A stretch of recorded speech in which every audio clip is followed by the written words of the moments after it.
Okay, so once upon a time there lived a king named Gosham who had a son which was looking to be married but had very poor luck with girls. And so his King Gosh and so the king put out a request for all the women in the land to come and have a cook-off. The woman who could make the yummiest, best food for the prince and the king could have the boy's hand in marriage. Now, many women, they came from all over the land to cook. And there was one that, one woman in particular was very determined. She wanted to marry the prince, but she really had no idea how to cook.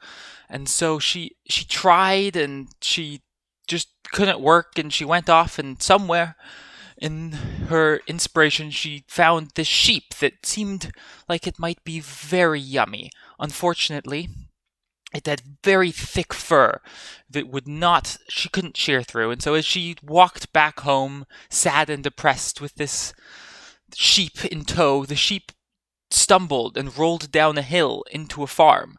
And on its way down the hill, it rolled tumbling down over and over. It rolled through a patch of rosemary, patch of thyme, patch of sage, and it just kept rolling through some like carrots and onions in this farmer's field. Finally, came to rest with a clatter outside the cave of a great but ill, sickly dragon, who this noise reached out and just and a gout of flame washed over the sheep, cooking it almost perfectly. Now, the woman saw this, was terrified. She thought, oh no, she didn't realize it was cooked. She just thought it was dead. She patted it down and, in her sorrow, took it back to the king. But on arriving to the king, who had a very good sense of smell, noticed that parsley, that sage, that perfect spicing, the perfect cooked sheep.